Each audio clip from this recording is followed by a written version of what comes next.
Bom, boa tarde, boa noite, bom dia, quem está nos acompanhando. Nós vamos começar então uma atividade promovida pela BPN, pelo CONEAB Sudeste, a quem nós agradecemos o convite. Essa mesa ela está intitulada Comissões de Heteroidentificação para o Ensino Médio e para o Ensino Superior, Convergências e Divergências. Nós contamos com a participação da Rosana Machado e da Janaína Nogueira, a quem eu vou agradecer pela disponibilidade. Vou inicialmente fazer uma breve apresentação das convidadas e, em seguida, passar imediatamente para a fala da Rosana. Bom, então, a Rosana Machado é mestra em artes, professora da Educação Básica, Técnica e Tecnológica, EBTT, e atualmente é pró-reitora de extensão do Instituto Federal de Educação, Ciência e Tecnologia do Sudeste de Minas Gerais. É membro do Núcleo de Estudos Afro-Brasileiros e Indígenas, da Instituição Federal Sudeste, MG, campus São João del Rei, presidente da Comissão Permanente de Desenvolvimento e Acompanhamento dos Processos de Heteroidentificação Étnico-Racial e vice-coordenadora da Regional Sudeste do Consórcio Nacional de NEABIS e grupos correlatos. Faz parte do Fórum Nacional de Performance Negra e da Associação Brasileira de Pesquisadores Negros. A Janaína da Silva Nogueira é mestranda do Programa de Pós-Graduação em Educação Profissional e Tecnológica, vinculada ao IFRJ, Campus Mesquita, possui graduação de bacharel em Letras, Português e Espanhol pela Universidade do Rio de Janeiro e graduação tecnóloga em Gestão Estratégica de Secretariado Executivo pela Universidade Cândido Mendes. Atualmente é secretária executiva, lotada na Pró-Reitoria de Graduação da Universidade Federal do Rio de Janeiro. Tem atuado desde 2015, principalmente nas atividades vinculadas às ações afirmativas para ingresso de estudantes de nível superior, relacionados à Lei 12.711 e suas respectivas alterações, atuando e coordenando as comissões de análise socioeconômica, Comissão de Inclusão e Acessibilidade e a Comissão de Heteroidentificação de Cor e Raça. Compõe o Núcleo de Inclusão e Acessibilidade da Universidade Federal Rural do Rio de Janeiro, integra a Comissão Multiprofissional de Avaliação Discente para Questões de Saúde e participa como membro suplente da Comissão de Ética da Universidade Federal do Rio de Janeiro. Então, quero dar as boas-vindas à Rosana e à Janaína e imediatamente passar a fala da Rosana. Olá, boa tarde a todos e a todas que nos ouvem, que estão acompanhando esse importante evento, né? Eu acho que discutir as relações raciais, comemorar o 20 de novembro é sempre algo fundamental na nossa sociedade, né? Marcadamente construída, né, sobre as bases do racismo, da exclusão. Bom, dentro dessa proposta de conversar sobre as comissões de heteroidentificação, eu trouxe à discussão a seguinte discussão: as comissões de heteroidentificação no IF Sudeste MG, o que caminhamos e o que ainda temos a avançar. Primeiro, né, eu gosto de começar minhas falas dando ênfase nesse momento de agradecimento. Agradecimento ao convite para estar aqui, agradecimento aos meus mais velhos, uma saudação aos mais novos e agradecimento à BPN, ao CONEABS, pela organização desse evento e às minhas colegas que estão aqui comigo, né, Tatiane e Janaína, nessa mesa que espero que a gente faça um bom uso do nosso tempo e de cada um de vocês que nos assistem. Bom, E viva o Dia da Consciência Negra, né? 20 de novembro, Dia da Consciência Negra. Eu vou apresentar brevemente o Instituto Federal do Sudeste de Minas Gerais, do qual eu faço parte. O IFE, ele tem 10 campi, ele é distribuído em 10 campi da Zona da Mata e das Vertentes, então abrange as cidades de Cataguases, Juiz de Fora, Santos Dumont, Manhuaçu, Muriaé, Rio Pomba, Ubá, Barbacena e São João del Rei e Bom Sucesso. Então, esses são os campi que compõem o IF Sudeste MG, sendo que em Juiz de Fora fica a nossa reitoria. No IF Sudeste, a construção das comissões de heteroidentificação, ela foi moldada, né? Ela seguiu o fluxo dos trabalhos dos NEABs e NEABIs.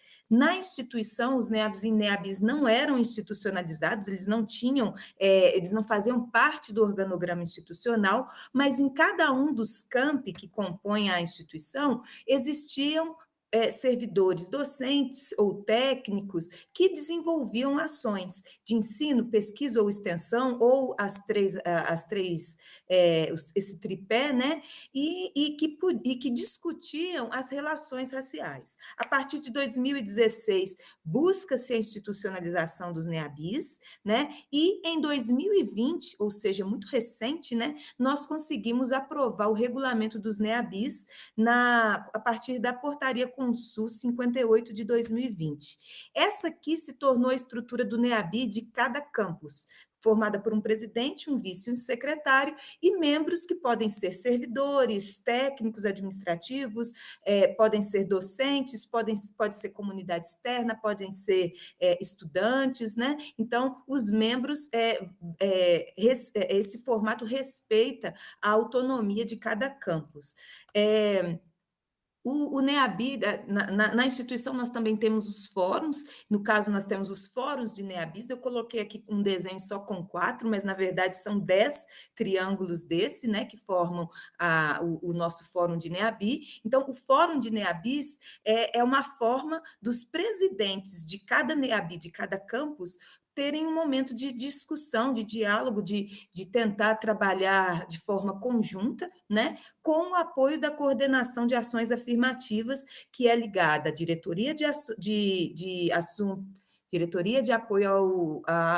diretoria de apoio ao discente, né, e ligada à pró-reitoria de ensino, por enquanto, né, existe um desejo de um novo ordenamento institucional, no qual as ações afirmativas, inclusivas e diversidade possa estar separada para poder congregar as diversas pró-reitorias. Por que eu falo tudo isso antes de chegar no regulamento das comissões de heteroidentificação, que é o principal objetivo da nossa discussão? Vou beber uma água e já explico para vocês. Eu acho importante fazer esse panorama inicial para entender um pouco a forma como a nossa instituição se organiza e, portanto, entender também das nossas potencialidades, mas também dos nossos desafios. O fato de nós termos 10 campi, muitas vezes afastados, né, da reitoria, por exemplo, isso faz com que algumas vezes seja necessário uma autonomia maior para os NEABIs. Não dá para ter um NEABI da instituição, por exemplo, né, vou dar o exemplo do campus que eu visitei recentemente, que é Manhuaçu, né? O mesmo NEABI ser de Manhuaçu e de São João del Rei, que são cidades bem distantes uma da outra, talvez dificultasse o diálogo e dificultasse a implementação das comissões de heteroidentificação, né? Então, o desenho que nós construímos aqui na instituição, de ser um NEABI por campus, pretende favorecer essa autonomia dos campi na realização de ações, na realização de trabalhos, mas, de alguma forma, construir uma possibilidade de diálogo. Então, no regulamento das comissões de heteroidentificação, ele foi publicado em março de 2021, bem recente, né? Então, nós tivemos até agora 2 processos seletivos com as comissões, que foi do início do ano letivo, do calendário, né? 2021 e 2021-2, né? Tem 2 entradas na instituição. Para a construção do nosso documento, dessa instrução normativa, tomamos por base a Portaria 04 de 2018, que fala como que seria o regulamento das comissões de heteroidentificação para ingresso no serviço público. Né? Então, a gente toma por base essa portaria e faz algumas adaptações de acordo com as necessidades da instituição, as características da instituição, as possibilidades, lidando com vários limites, que daqui a pouco eu vou falar um pouquinho mais sobre isso, e uma questão interessante. Nós precisamos prever na nossa instrução normativa a possibilidade, né, e no caso a necessidade de ser online. Né? Quando nós começamos a construção do documento, o desejo é que as comissões de heteroidentificação atuassem presencialmente e se esperava fazer capacitação dos servidores para que isso fosse possível. Mas, com a pandemia, isso ficou inviável, né? Pelo menos para a nossa instituição, não seria viável fazer alguma coisa presencial. Então, nós colocamos já no nosso documento essa possibilidade de ser online. Pelo número de servidores que nós teríamos aptos a atuarem, nós colocamos 3 servidores e esperamos, e estamos fazendo diálogos com outras instituições para ver se passamos ou não esse número de servidores para 5, né, de acordo com a Portaria 04 para ingresso no serviço público. Nas nossas comissões, o critério de avaliação fenotípica do candidato é só a foto. Esse é uma das questões que a gente ainda pretende melhorar na nossa instituição. Nós reconhecemos que ela é válida, tem servido para inibir as fraudes, mas nós sabemos que ela pode ser frágil. Então, nós já estamos trabalhando para melhorar essa situação. Temos a comissão recursal, tentando adequar a ação, né? O trabalho institucional de controle da política pública, da política pública de cotas, né? Fazer com que ela atenda ao público-alvo, que é o grande objetivo das comissões de heteroidentificação, isso é um desejo. Mas, pelos relatos de outras instituições, a questão de expor o nome dos servidores, é obrigatório que os nomes sejam públicos, mas não é obrigatório que o candidato saiba quem é a pessoa específica que o avaliou. Então, sabendo dessa possibilidade, pensando em deixar o processo mais legítimo e correto possível, mas respeitando também essa necessidade de preservar a identidade dos servidores, né? Nós construímos uma portaria com todos os servidores que estão aptos a atuar nas comissões de heteroidentificação e não necessariamente o nome do servidor que avaliou aquele candidato. No processo seletivo, né, então, SISU 2021, nós tivemos 35 bancas iniciais, 18 bancas recursais, ambas com 3 componentes, um total de 1.248 candidatos analisados. Na primeira análise, né, foram 727 candidatos aptos e 521 indeferidos. Esse número de indeferimento também é um dos limites e uma das questões que a gente gosta de apresentar na nossa instituição é que nós temos uma questão que o nosso sistema aliás, o nosso sistema permite que o candidato finalize o envio dos documentos, mesmo sem entregar certos documentos. Então, às vezes, ele vai para a banca recursal sem alguns documentos. E aí, na banca recursal, é que ele apresenta esses documentos.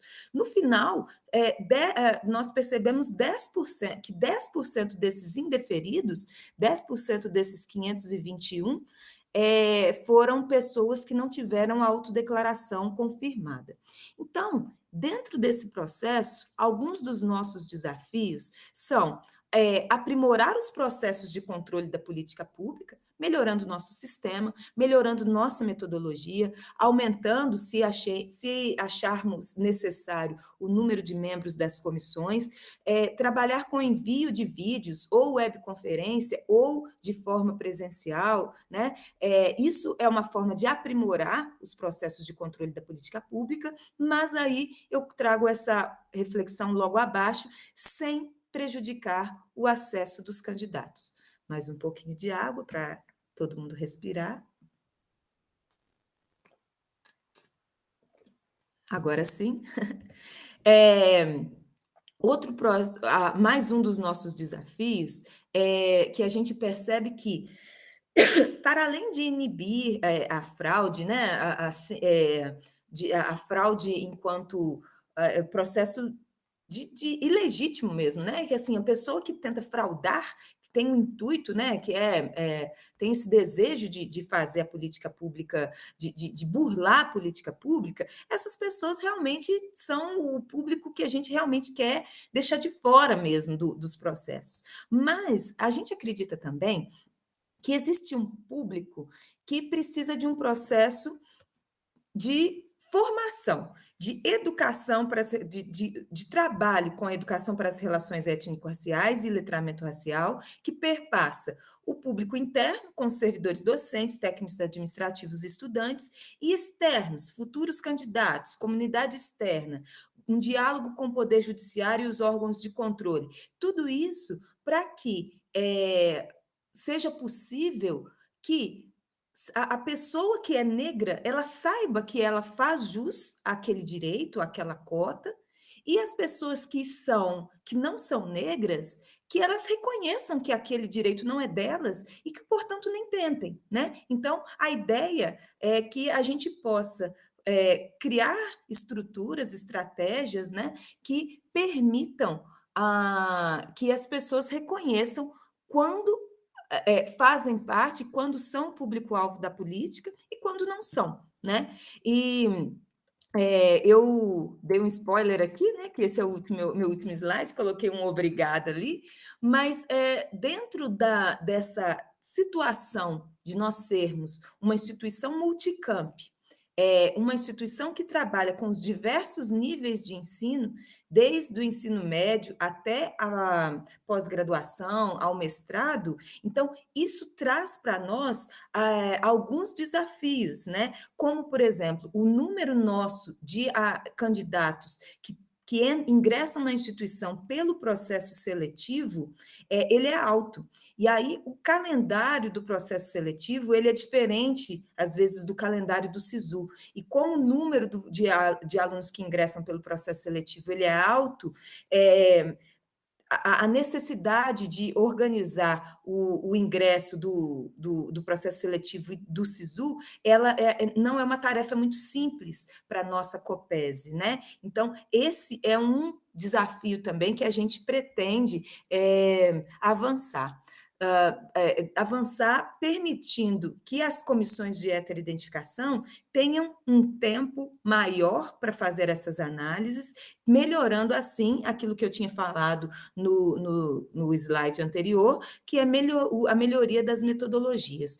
Um ponto que, na minha concepção de membro, né, da comissão de acompanhamento da política pública, de acompanhamento como um todo, né, da política pública, um ponto que eu acho interessante na nossa instituição é que nós temos o pagamento de gratificação de encargo de curso e concurso para as pessoas que trabalham no processo seletivo. Isso é interessante porque permite um bom engajamento dos nossos servidores, né? E pretendemos que em breve tenhamos nas comissões a participação de estudantes e também de comunidade externa, né? Membros do movimento negro ou de outros movimentos sociais que possam integrar as nossas comissões de heteroidentificação. A gente tem a percepção que isso pode contribuir para o nosso processo. Então, a comissão da qual eu faço parte, e atualmente estou como presidente, que é a Comissão Permanente, Desenvolvimento e Acompanhamento dos Processos de Heteroidentificação Étnico-Racial, essa comissão é o que pretende estar sempre em diálogo com a comunidade, em diálogo com os próprios servidores e estudantes, para ir aprimorando esses processos de implementação da nossa política pública. Bom, eu acho que é isso que eu queria falar nesse início, né? Vou deixar agora sim o slide de obrigada, e agora eu devolvo a palavra para a Tatiane, para ela continuar a organização da mesa e a gente ver como que a gente organiza a nossa conversa. Tatiane, muito obrigada. Obrigada, Rosana, pela sua apresentação. Acho que você levantou alguns pontos que têm sido pontos comuns, né, de preocupação em torno das comissões de heteroidentificação, né, a questão logística, a questão formativa, mas eu vou passar então a palavra à Janaína, e aí depois eu vou fazer algumas questões a partir do que vocês estão apresentando, tá bem? Obrigada, Tatiana. Boa tarde a todos. Eu agradeço a oportunidade de participar de um evento promovido pela BPN, né, uma associação tão importante para todos nós. Agradeço a confiança dos membros do LEAFRO, aqui na pessoa do professor Ricardo Dias, o atual diretor, né, do nosso, seria o equivalente aos NEABIs, na Universidade Federal Rural do Rio de Janeiro. O núcleo é designado de Laboratório de Estudos Afro-Brasileiros, então tem uma sigla um pouco diferenciada. Agradeço a Rosana, né, que acabamos de nos conhecer, e parece que já nos conhecíamos, e agradeço aí a mediação da Tatiana. Eu acho que a gente tem também algumas questões, então, muito parecidas com o que a professora Rosana Machado trouxe, né, falou sobre as comissões no Instituto Federal Sudeste. Nós, então, em outubro de 2017, todas as instituições federais do Estado do Rio de Janeiro foram convocadas para uma audiência pública ministrada, né, organizada pelo Ministério Público Federal. Essa audiência era para tratar do controle, né, sobre a ocupação das vagas destinadas aos estudantes negros e indígenas.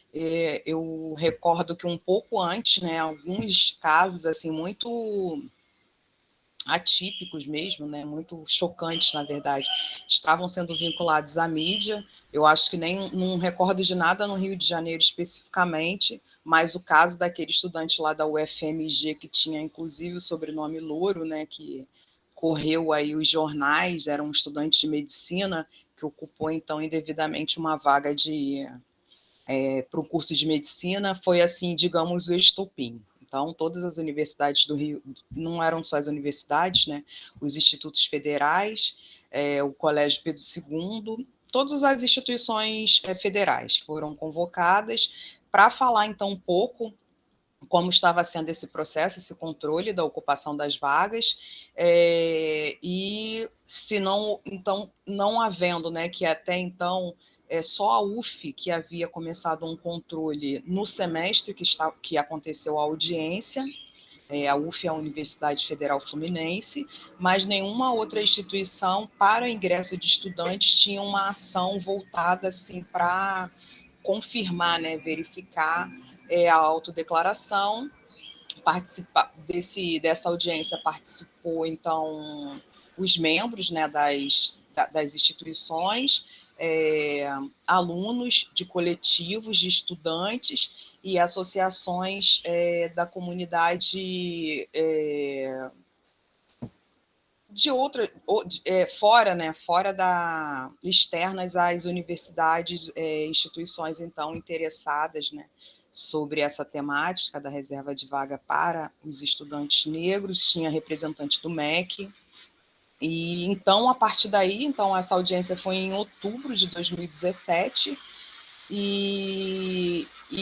a recomendação, então, ao final, a recomendação do Ministério Público era para que as instituições, então, levassem a questão para as suas respectivas comunidades acadêmicas, mas a orientação era para que, então, as instituições implementassem a comissão de heteroidentificação em analogia às comissões, então, relacionadas, né, vinculadas à lei do concurso público, a lei 12.990, né?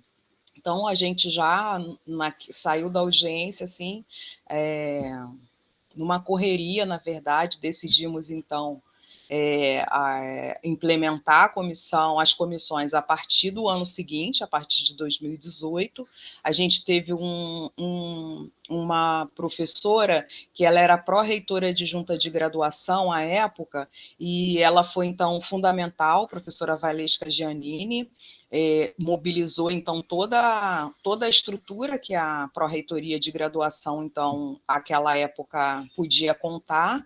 Nós convidamos uma técnica, né, uma servidora da CEPIA, da Secretaria de Políticas,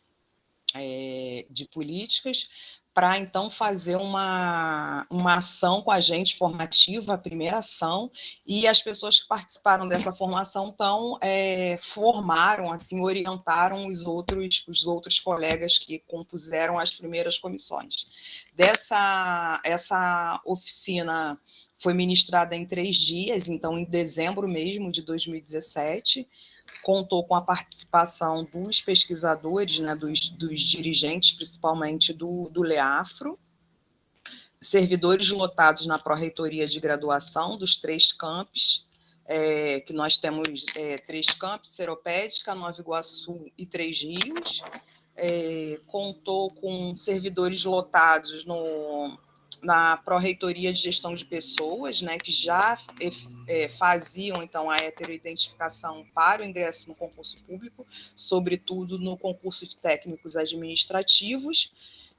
Docentes participaram também, alguns docentes, né, e participou também dessa primeira ação formativa um grupo de um pró-reitor, um diretor e servidores técnicos da Unirio, que é uma universidade federal aqui também do Rio.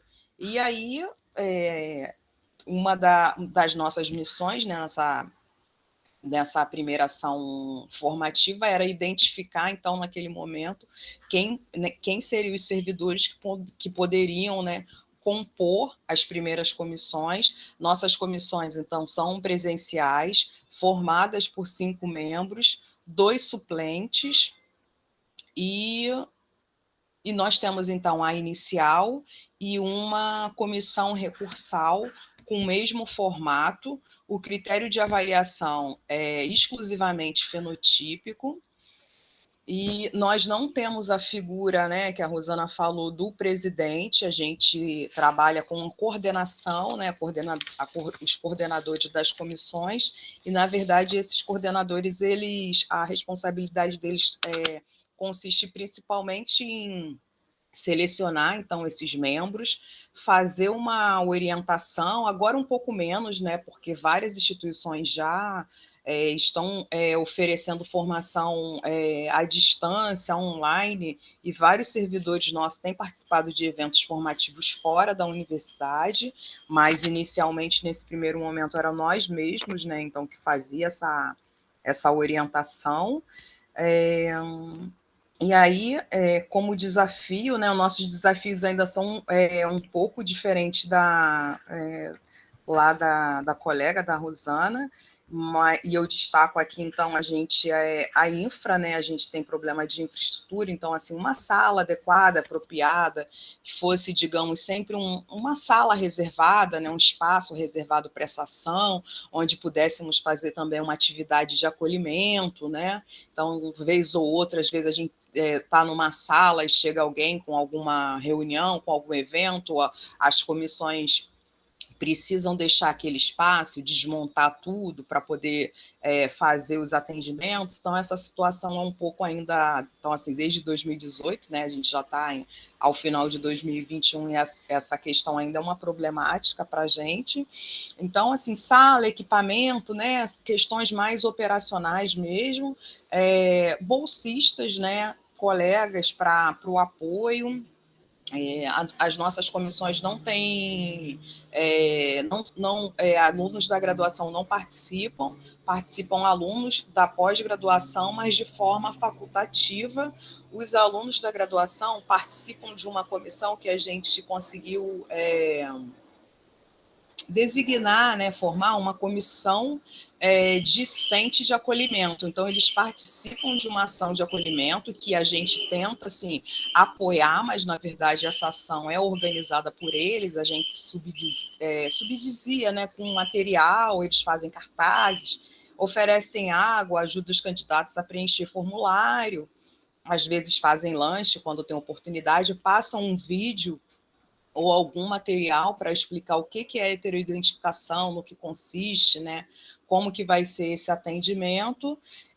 A Universidade Federal Rural do Rio de Janeiro ainda não tem assim, uma comissão que acompanha as ações afirmativas, então a gente ainda está muito no operacional do ingresso de estudantes, não tem um acompanhamento, e nos falta aí, claro, né, uma secretaria de ações afirmativas. Eu acho que esses são os pontos assim, iniciais e principais. É claro que sempre, vez ou outra, surge uma demanda, um desafio diferente, né?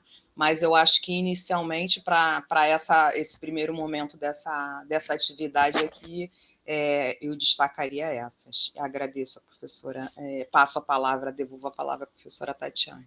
Obrigada. Muito obrigada, Janaína. Só gostaria de compartilhar, né, que em relação aos desafios que vocês mencionam, aqui na UFSCar a gente tem um cenário semelhante, né, sempre o desafio logístico ele é permanente, porque a gente tenta a cada ano aperfeiçoar o processo, o desafio logístico, principalmente a dificuldade, né, de conciliar o calendário, em tão pouco tempo, realizar um número expressivo de bancas, né? Então, acho que a gente está, digamos assim, num caminho muito semelhante. Bom, eu organizei algumas perguntas a partir do que vocês mencionaram e a partir também do que eu tenho acompanhado, fiz um longo levantamento agora com os bolsistas aqui do NEAB, dos editais, né, das instituições federais, tentando observar como é que a questão das bancas, como ela está colocada nos editais e as diferentes formas, né, com as quais a gente tem trabalhado, né? Então a gente vê, por exemplo, a Rosana mencionando a questão das fotos, a Janaína, né, o trabalho presencial. Aqui, durante a pandemia, a gente realizou de forma remota as bancas, então a gente tentou fazer essa sistematização de uma forma nacional, né? E aí queria colocar algumas questões, vocês ficam muito à vontade, né? Considerando que nós já temos, a partir das últimas informações, uma mudança significativa de perfil de inscritos no Enem, e essas mudanças, infelizmente, elas passam pelo pertencimento étnico-racial, né? Então a gente já tem aí um cenário para o próximo ingresso, que é a diminuição de candidatos que se autodeclaram negros, né? E a participação também dos egressos de escola pública. Como vocês pensam o reflexo dessas mudanças no próximo ingresso e no trabalho das comissões? Então, essa seria uma questão.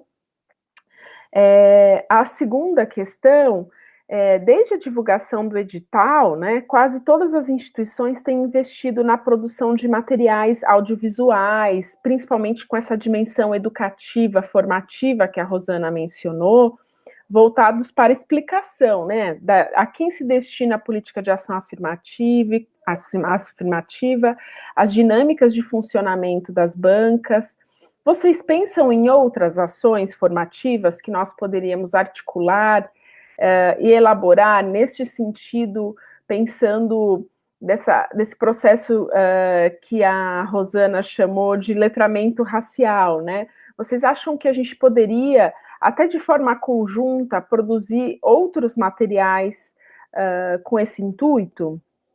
Ou os materiais que nós temos, ou que vocês têm produzido, vocês acham que eles são suficientes? Como vocês têm sentido essa questão?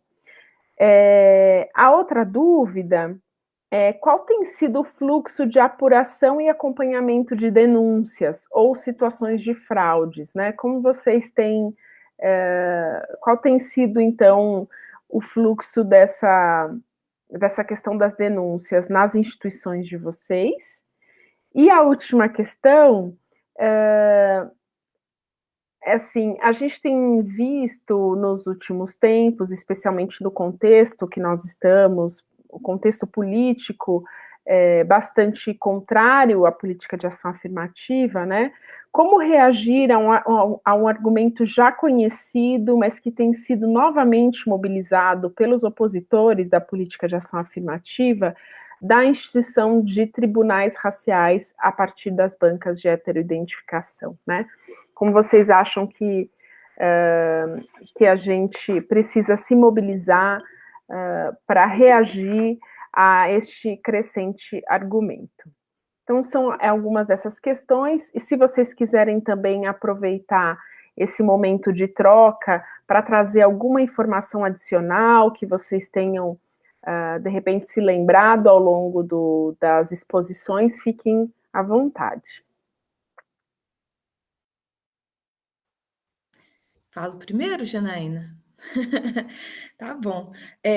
Bom, primeira questão do material. Eu vou começar pelo material que a primeira pergunta, ela é mais dolorosa, né? Eu não quero começar pela dor, não. Vou começar pelo amor. Bom, a ideia do que nós temos, o que nós usamos de material formativo, aqui, né, o nosso processo é recente, né? O uso das comissões de heteroidentificação, ele é recente, então, nós utilizamos o material construído pelo Cefet-MG, e que foi adaptado, né, agora eu não vou me lembrar por quem que adaptou, não sei, alguém lembra aí? Não? E aí é um vídeo muito bom que nós percebemos que ele traz um panorama, traz um escurecimento, né, traz uma forma de abordar quem faz jus à política pública que realmente na nossa concepção, nesse momento, atende, né? Mas a nossa instituição também pensa em fazer alguma coisa. Eu acho que... aí você me pergunta se é o suficiente. É muito difícil, aliás, eu acho que é impossível a gente dizer que algo é suficiente para quebrar numa sociedade como a nossa, né? Marcada pelo racismo, marcada pelo mito da democracia racial, falar que qualquer coisa que nós façamos que foi o suficiente, seria quase, né, contraditório, né? Infelizmente, tudo que nós fazemos e fizermos provavelmente vai ser pouco para romper tantos anos de exploração, tantos anos de exclusão, uma mídia que reforça a cada dia, que trabalha para reforçar a ideia de que tudo que essas discussões não são necessárias. Então, assim, eu vou falar algumas ações que eu percebo, né, mas que não acho que são suficientes. Eu acho que sempre é bom a gente tentar, inclusive, encontrar meios de fortalecimento, né?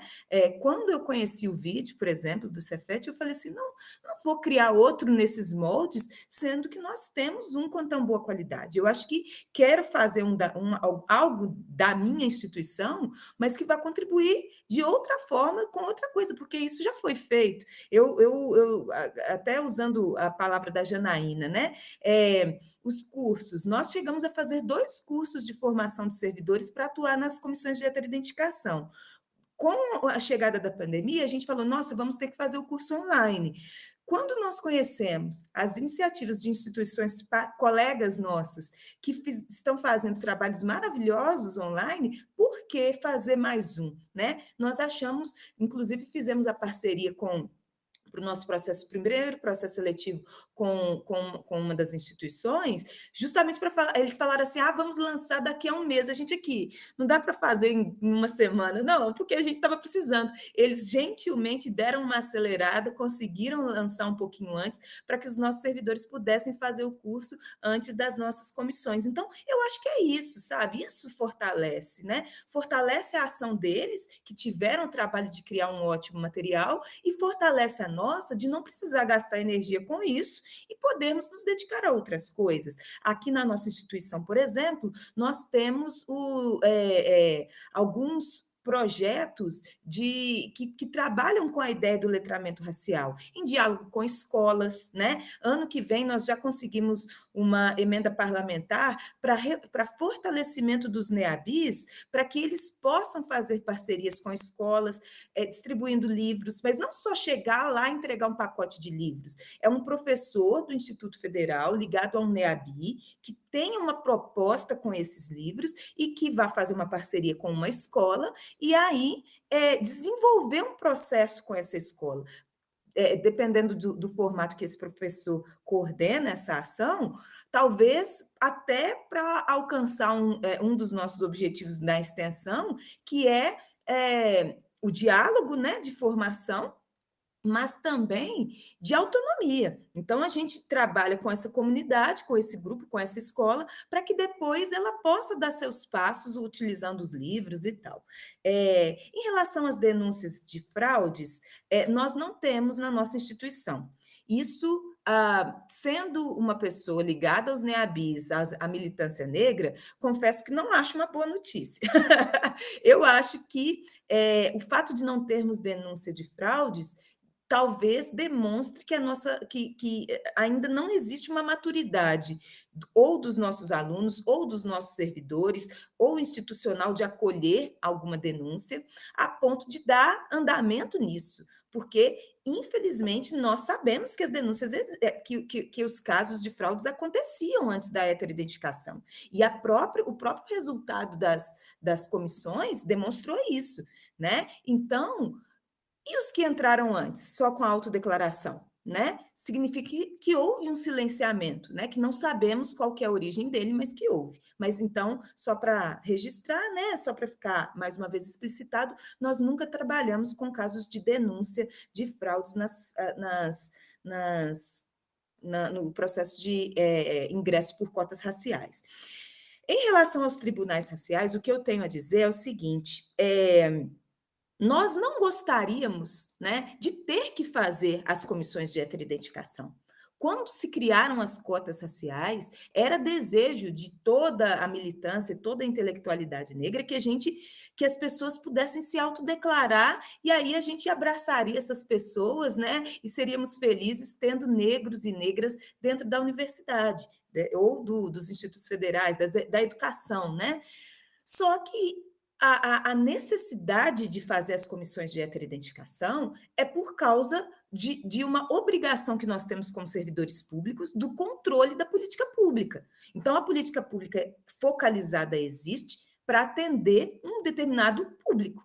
Se isso não está acontecendo porque tem pessoas se apropriando de uma política pública que não é para ele, né? De forma equivocada, para não usar a palavra fraudulenta, nós temos obrigação de criar o controle, né? Vou dar um exemplo que, assim, as pessoas, elas criam, elas maximizam as ideias em relação às cotas raciais de uma forma, assim, inflamada, né? Mas assim, quando a gente faz um processo seletivo, um vestibular antigo, né? Agora não existe mais vestibular essa palavra, né? Ou existe? Acho que nem existe mais, né? O Enem. Quando a gente faz o Enem, você está dizendo que você concluiu o ensino médio. Quando você vai entrar na instituição, você não tem que apresentar o comprovante de que você concluiu? Se você entra, se você faz um concurso público para docente, Você está querendo dizer que você tem a licenciatura. Quando você entra, você não tem que aprovar para apresentar o seu comprovante, o seu certificado de conclusão da licenciatura? Por que que uma pessoa acha normal alguém dizer que entrou como negro numa instituição e que ela não precisa comprovar nada, né? Então, é nada mais do que isso, né? As comissões de heteroidentificação, elas existem para garantir que a política pública seja para quem ela foi destinada. Em relação aos. Então, é isso que eu quero falar em relação aos tribunais raciais. Não concordo com essa visão. Gostaria muito de que a gente não precisasse ter as comissões de heteroidentificação, seria excelente, né? Seria menos um trabalho e a gente poderia dedicar nossas energias para outras coisas, mas isso existe por esse motivo. Não é um tribunal racial, é garantir que a política pública atinja para quem ela foi construída e destinada. Agora, a questão da diminuição dos negros no Enem, isso já é um tema triste, né? Assim, confesso que eu não tenho muitas respostas para isso ainda, né? Isso já era algo esperado, né? Assim, nós sabemos que a pandemia atinge de formas diferentes as pessoas brancas e negras, ricas e pobres, de classe social média, baixa, alta. Então, assim, era algo que a gente esperava e ainda não tenho muitas respostas para o que a gente pretende e pode fazer para modificar essa situação. Nós temos tentado pensar em algumas situações, como, por exemplo, a criação de bolsas de assistência estudantil mais interessantes, né? Que possam realmente possibilitar a permanência dos candidatos, dos alunos em situação de vulnerabilidade social, mas os cortes orçamentários que a educação tem sofrido, não sabemos se vão permitir, né? A mudança na política, a proposta de mudança na política de assistência estudantil, que saiu essa semana, inclusive, também não sabemos se vai permitir. Então, não tenho muitas respostas, tenho mais inseguranças, dúvidas e medos do que respostas. Mas estou aberta para o diálogo, inclusive, querendo saber o que vocês pensam sobre isso também.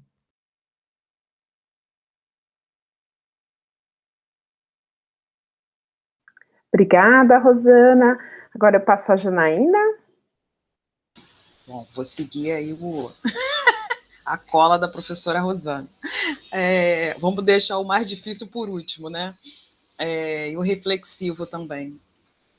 Então, sobre a questão dos materiais, a gente também, é claro, utiliza esse vídeo do Cefet, que eu queria conhecer quem é que fez esse vídeo, porque é uma coisa assim.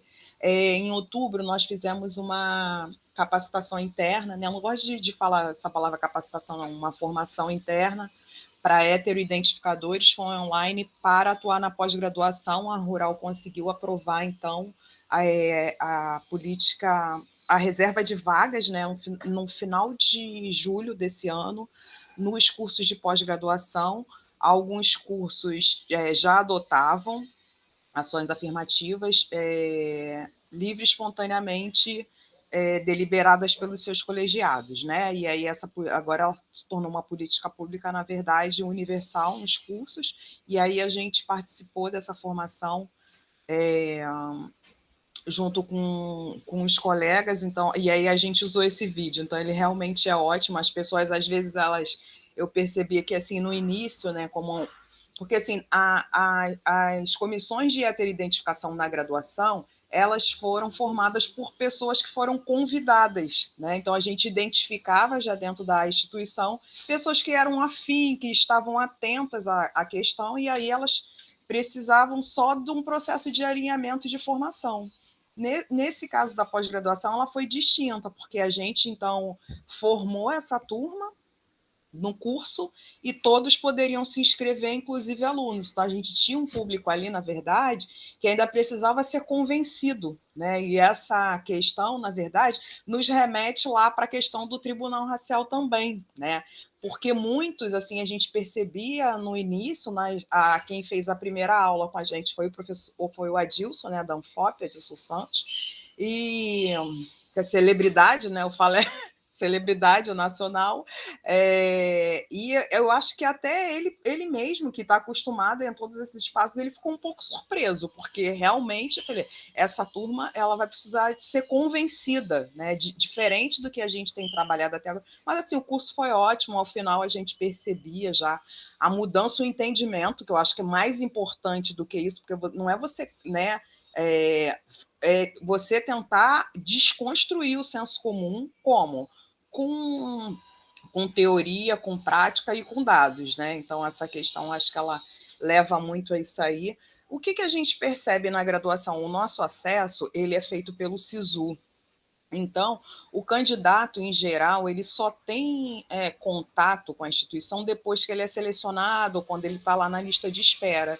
E a gente percebe que muitas das vezes isso já não dá mais tempo, porque se ele se inscreveu, né, para uma vaga para negro ou indígena, na verdade, para qualquer uma ação, qualquer uma modalidade de ação afirmativa, e ele não consegue comprovar, não é depois que ele já é selecionado que ele, tendo acesso a algum material ou não, vai fazer diferença. O que a gente tem percebido é que tem sido pedagógico para os que são indeferidos. Então, assim, eu percebo que às vezes a gente vê um candidato no SISU 1, ele foi indeferido, no 2 ele retorna para a modalidade que ele, de fato, ele é enquadrado, né?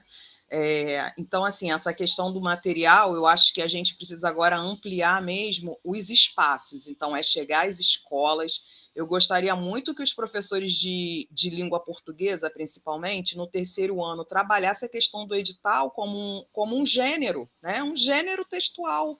E, a partir dali, ler todas as modalidades, inclusive o que é um edital, porque, às vezes, olha, é muito duro você indeferir um candidato que ele tem enquadramento, eu digo na questão da renda, principalmente, né? Mas ele não consegue entregar os documentos, aquilo ali tem um prazo, e você sabe que a pessoa está enquadrada, mas você também tem que cumprir, né? Que aí na questão da renda tem aquela portaria normativa, a 18, né? Que depois ela foi atualizada. Então, eu acho que nas escolas, trabalhar essa questão dos editais de uma forma geral, ela seria muito importante, né? Porque depois que ele já fez a inscrição, para a gente, infelizmente, já não tem muito o que fazer. Então, eu acho que a gente tem que chegar às escolas de ensino fundamental. Dentro da universidade, a gente agora com o grupo PET, que é coordenado por uma PET Conexões, né? Por uma integrante, pesquisadora integrante do LEAFRO, a gente, com os bolsistas, está fazendo uma cartilha, mas, na verdade, a gente vai fazer o teste, né, digamos, se ela está adequada, porque a gente também tem uma escola de ensino médio técnico, então a gente vai fazer o teste por ali e, assim, tentar, então, fazer materiais diversificados, porque, assim, aquele texto, aquele vídeo do Cefet, ele é ótimo, mas, infelizmente, ele não atende a todos os públicos, né? É claro que na questão do ensino superior ele atende, sim, mas ele está falando especificamente sobre a heteroidentificação, né? Então, assim, eu acho que há questões que são anteriores e há outros tipos de públicos que também precisam dessa informação, inclusive dos responsáveis, né, que vão, às vezes, tá ali. Às vezes a gente vê, não é o candidato que vai, ou ele vai acompanhado ou do pai, da mãe, de um avô, e assim, nesse período de pandemia tem sido muito difícil, porque a gente, no presencial, a gente auxilia, então, as pessoas que têm mais dificuldade, a gente chama os bolsistas para ajudar na matrícula, né? Então, e essa questão da pandemia, realmente, ela tem sido prejudicial para as pessoas em vulnerabilidade, né, todos os tipos, e aí é esse caso também lá do Enem, depois eu vou falar um pouco sobre isso. Então, assim, eu acho que o material tem que ser diversificado, ele tem que ser adequado para a faixa etária, eu acho que a gente, de fato, a universidade como um todo, pensar de como vai chegar às escolas, né, e aí eu acho que agora a gente achou esse caminho que é remoto, porque antes a gente tinha muito essa questão da barreira física e geográfica, os deslocamentos. Eu acho que de alguma forma isso veio para ficar, né? professor Ricardo Dias, inclusive, está fazendo uma atividade, uma escola, é a primeira, eu acho que é uma atividade piloto, para depois a gente levar a outra, e é com os funcionários da escola, e da escola. Eu fiquei muito assustado quantas pessoas não se sabe se autodeclarar, não conseguem, tem dificuldade. E aí, como que leva isso para a sala de aula? E aí, como que ajuda um responsável depois a orientar ele em relação à oportunidade, né, do estudante sair dali, entrar no ensino médio por uma ação afirmativa, se nem a escola, os trabalhadores da escola, né, da escola pública conseguem. Sobre a nossa questão do fluxo, né, nós temos um fluxo de trabalho intenso.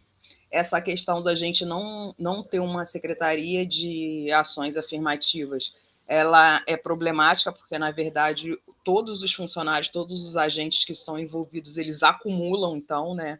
E aí você fala, mas é só no período de matrícula. Gente, nosso período de matrícula dura no ano 8 meses. Então, assim, num ano com 12, né? Porque às vezes fica, mas só... Não, é muita coisa. E aí, é claro, isso traz enormes prejuízos, né? Para melhorar o processo, para outras coisas que a gente tenta tirar um pouco de férias, um tira 10 dias, um tira 20 dias, mas essa questão do acúmulo e da não dedicação, não sei, eu tenho visto com muita preocupação, né, nos impactos que é para a política pública e para o trabalhador também, né, que faz esse trabalho acumulado. Os heteroidentificadores de 2019, eu acho, para cá, começaram a receber a gratificação por encargo de curso ou concurso. É o valor mais baixo da tabela. Não há um valor que é reservado, destinado para isso. Então, quando acaba o processo, os coordenadores vão atrás dessa verba para fazer o pagamento. Então, assim, ninguém trabalha na heteroidentificação da universidade por causa de JEC, porque isso não pode contar, não é uma realidade, não sabe quando recebe, né? Mas a gente acha, assim, que ela é importante para valorizar e reconhecer esse trabalho, né? E para as pessoas que realmente têm... consciência dessa causa, do que é esse trabalho, dessa oportunidade, que elas permaneçam, porque isso é importante para a gente. De 2018, foi o ano que eu acho com mais índice de indeferimento, que então é isso que a Rosana está sentindo lá, né, agora, e isso tende a baixar, Rosana. Aí a gente tem uma servidora que ela defendeu a tese esse ano sobre as comissões de heteroidentificação. Acho que ela fez a pesquisa comparativa em 3 universidades da região Sudeste, e ela comenta isso. Eu também no dia a dia percebo, então, e eu acho que esse índice no nosso primeiro ano foi de 22%, eu acho que agora está em média de 18%, às vezes menos. E aí, sobre as denúncias, em 2020, então, com aquele movimento da morte do Floyd, né, de Vidas Negras Importam, foi criado um perfil no Twitter que fazia denúncia em várias instituições sobre suposta fraude em ocupação de vagas. Nós fomos aí inseridos nesse grupo. Nós estamos apurando 53 denúncias. Todas elas foram estudantes que ingressaram antes da atuação das comissões de heteroidentificação. Então, para a gente ver a importância, né, desse trabalho, e o Ministério Público, então, o professor Ricardo, inclusive, tem participado com a gente quando a gente se reúne com o Ministério Público está acompanhando essa apuração dessas denúncias. É muito difícil trabalhar nisso, né? Porque o curso mais denunciado é o de medicina veterinária, e o número chega a representar, assim, uma turma. Então, foi uma turma de alunos negros ou indígenas que não ocuparam essas vagas. Então, isso é muito grave, né? Eu acho, então, que essa questão, né, desconstruir essa justificativa de tribunal racial, primeiro, acho que a gente já falou um pouco, é com informação mesmo. Eu acho que ela tem que ser de dentro para fora. Então, assim, ter servidor, ter agente dentro da universidade querendo também nessa concepção, isso é muito grave, né? E também que nas formações, quando as pessoas conversam comigo, eu sempre falo, gente, mas toda ação afirmativa, ela tem alguma forma de validação, de homologação dessas vagas, porque que a ocupação de vagas destinadas às pessoas negras e indígenas causa tanto frisson, né? Então, a gente tem a comprovação de renda, que é dificílima, escola pública. Eu também participo da comissão para ingresso dos estudantes com deficiência. Eu acho que, na verdade, hoje é a comissão que mais indefere, porque as pessoas também confundem deficiência com doença, e também, como em toda ação, tem alguém mesmo de alguns, mas eu acho que é a grande minoria de má fé. Você percebe mesmo que a pessoa ela não se informou sobre aquilo, né, o suficiente, e aí a gente tem que pensar, eu sempre penso também que o SISU, ele dá muito essa brecha, porque como o estudante ele fica fazendo aquelas oscilações, se ele é só escola pública, ele não está, se ele é escola pública mais negro e indígena, então isso, vocês imaginam, a gente está falando muitas vezes de adolescentes que estão ansiosos à oportunidade de mudança de vida, de ingressar numa instituição federal, que ninguém nunca da família dele ingressou, muitas das vezes ele é o primeiro estudante, e aí ele vê essa oscilação, que eu falei, isso é um leilão, é como se fosse um leilão. Nós temos 2 cursos que o ingresso é interno, porque um é Belas Artes, então tem o THE, mas usa a nota do Enem, e a gente tem um curso específico de educação no campo que tem um ingresso diferenciado, e a gente une o calendário desses 2 ao SISU. A gente já teve um ingresso de educação do campo sem nenhum indeferimento. Porque essa inscrição ela não é feita no SISU. O candidato ele se inscreve lá, ele não sabe se a nota que ele tirou ele vai tirar, se ele for uma coisa ele entra, se ele não for ele não entra. Então essa questão junto ao MEC desse processo seletivo meritocrático de corrida, isso também suscita numa sociedade com tantas desigualdades determinadas escolhas que os candidatos nem sempre estão ali realmente de má fé, né? Então, assim, são vários aspectos, e eu acho que tem gente que já poderia ter visto isso. A pessoa mesmo com deficiência, ela escreve que ela é deficiente, sequer coloca qual é o tipo da deficiência dela. Então, às vezes, na verdade, ela não viu que era isso. Se pelo menos estivesse lá para ela colocar qual é a deficiência, se ela estivesse fazendo a marcação equivocadamente, ela se alertaria e teria condições de não salvar, né, confirmar esse tipo de inscrição. E isso é uma coisa muito básica que, com certeza, o SISU e INEP conseguiriam resolver, né? Então, são todas essas questões. Sobre essa mudança do perfil do Enem, eu vi essa semana uma coisa muito bacana que a UERJ fez. Eu sou suspeita, né, porque eu sou uergiana, eu fui cotista da UERJ, então, assim, vocês imaginam a minha felicidade quando passo para a Rural e trabalho, eu chego nesse lugar, né? Eu falo, gente, é um chamamento, não é nem trabalho. Então, a UERJ ela tem vestibular próprio ainda, e ela fez uma ação esse ano de trazer, então, ingressar em determinados campos, não é o principal por enquanto, pelo que eu vi, só o principal que não tem, mas os principalmente ligados aos cursos de educação, que vai aceitar, então, o Enem, inclusive o Enem de outros anos. Então, assim, como o próprio MEC poderia ter feito isso? Né? Se verificou-se que diminuiu a quantidade de estudantes negros inscritos, e provavelmente os de vulneráveis, né, economicamente vulneráveis, o que eles poderiam ter feito? Não, para o próximo SISU, eles podem utilizar notas de exames anteriores. Por que tem que ser? Né? Eles têm essa prerrogativa. Então, assim, não é a intenção, a verdade é essa, não é a intenção. Mas a gente espera, então, que algumas outras instituições, como aqui no caso do Rio, é a UERJ, fazendo essa ação, que eu acho que não resolve, mas melhora e traz aí um grande aprendizado, né, para o próprio MEC e para outras instituições estaduais. Né? É isso, obrigada, acho que responde tudo. Obrigada, Rosana e Janaína. Acho que vocês trouxeram questões preciosas assim, para a gente pensar o aperfeiçoamento das nossas comissões de heteroidentificação, mas também a própria política de ação afirmativa em seu conjunto, né? Eu só gostaria de ressaltar, entre as questões que vocês apresentaram, essa questão do esforço coletivo, né? De fato, há muitos materiais bons já construídos, e nós aqui da UFSCar também fizemos esse processo, né? Então, a Unicamp tinha produzido um curso para a sua comissão de heteroidentificação, esse curso ficou disponível no YouTube, a gente utilizou algumas aulas desse curso na formação dos nossos participantes das bancas, né? Então, acho que a gente tem mesmo que trabalhar num esforço coletivo e de trocas de materiais.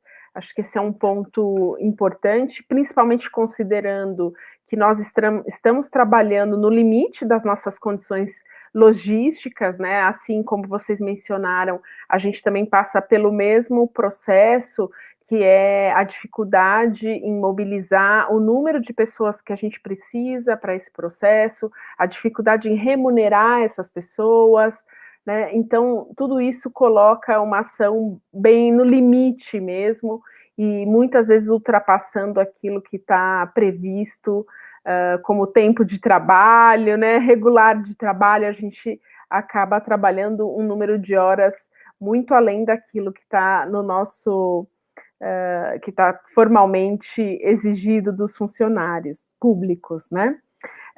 Acho que tem uma outra questão que vocês mencionaram, que é a articulação com as escolas, a articulação com as escolas de ensino médio. Tenho total acordo com a questão que você coloca, Janaína, para quem atuou, né, nas bancas, a gente verifica que a leitura do edital, de fato, é isso, né? A leitura, a compreensão do edital é uma ferramenta muito importante e que ela não está ainda democratizada, né?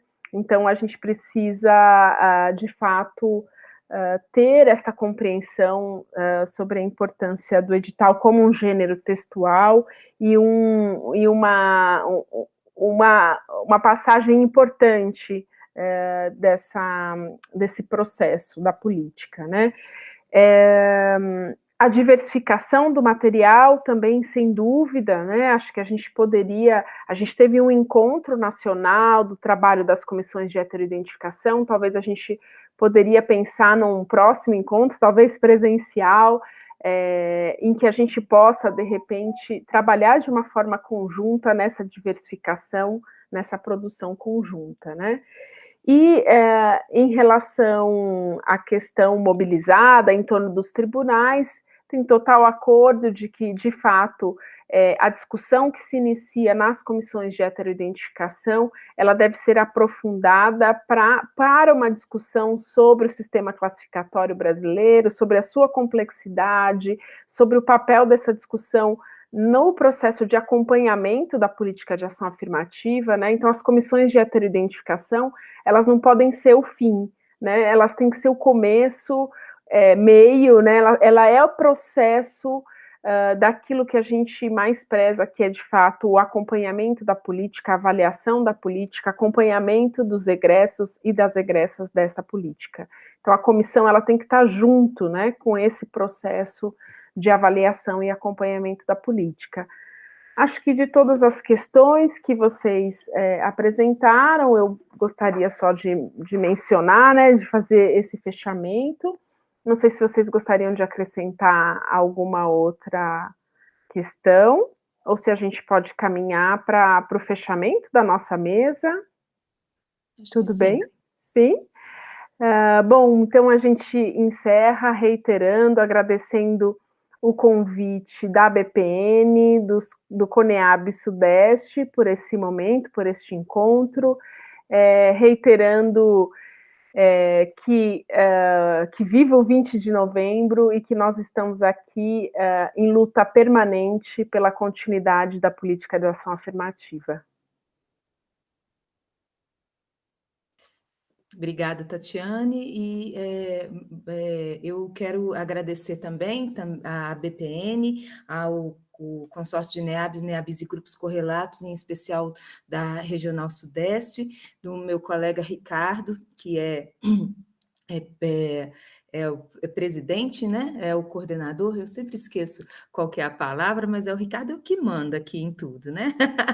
Então, agradecer ao Ricardo pelo convite por estar aqui, mas eu também não posso deixar de agradecer também, gente, aos membros da comissão da qual eu faço parte, a Comissão Permanente de Desenvolvimento e Acompanhamento dos Processos de Heteroidentificação Étnico-Racial do IF-Sudeste-MG, tem feito um trabalho hercúleo em diálogo com os outros setores da instituição, para que a gente dê conta de fazer esse processo. Então, eu quero agradecer a todos, em especial às pessoas que contribuíram para o levantamento de alguns dos dados que eu apresentei aqui hoje, porque, né, seria impossível a gente dar conta de tudo sozinho, e se nós estamos conseguindo fazer um bom trabalho, e eu acredito que estamos, graças a essa equipe e em diálogo com as outras instâncias da instituição, né?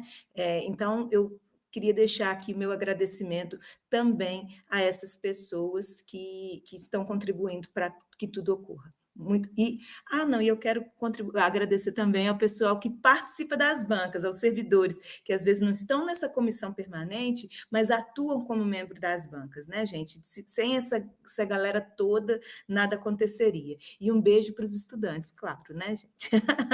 Entrem, estejam aqui conosco. Isso aí, Rosane. Então, também, igualmente, agradecer a oportunidade, né? A BPN, eu sou aluna, então, da escola, né? Do curso, a primeira escola de ações afirmativas da BPN que está em curso, aí estamos acabando o curso, tem sido, assim, formidável, são sábados, assim, né? Nossa, às vezes acaba a aula, eu ainda estou em êxtase. Então, assim, a BPN realmente tem sido um espaço assim de formação, principalmente para nós, os agentes que não somos especializados nessa área, né? Então, a gente vai buscar essa especialização, essa teoria, essa prática, a experiência de outros colegas e outras instituições assim tem sido primordial. Esse diálogo, gente, às vezes eu converso com os colegas que não são servidores, né?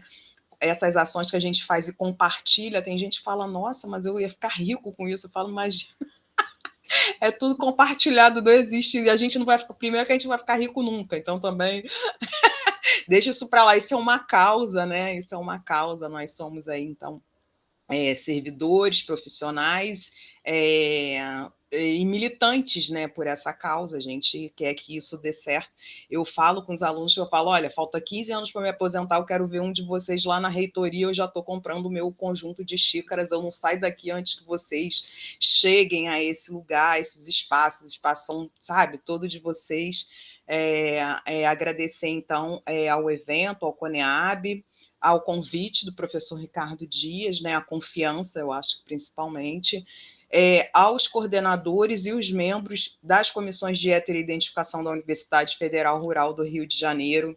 Essas pessoas carregam tripé, câmera, pegam seus próprios carros quando tem, compram comida, levam água, entendeu? Tem gente que leva água para os outros trabalharem. Então, assim, é um esforço que realmente você tem que acreditar muito numa causa, numa mudança para se envolver, se entregar dessa forma, né? Então, às vezes, também falar para os dirigentes de instituição que não atrapalhar não é o suficiente. A gente realmente precisa de apoio e de reconhecimento desse trabalho, não só dessa comissão, como das demais, né? O processo de ingresso de estudantes não é um processo da diretoria de ensino, da pró-reitoria de graduação, é uma ação, uma política pública institucional, né? E aí a gente vê 6 pessoas fazendo tudo, estando em todas as comissões, organizando tudo, e aí às vezes você não entende por que uma política não dá muito certo em uma instituição, em outra sim. Então, assim, há essa grande diferença, às vezes, também de estrutura,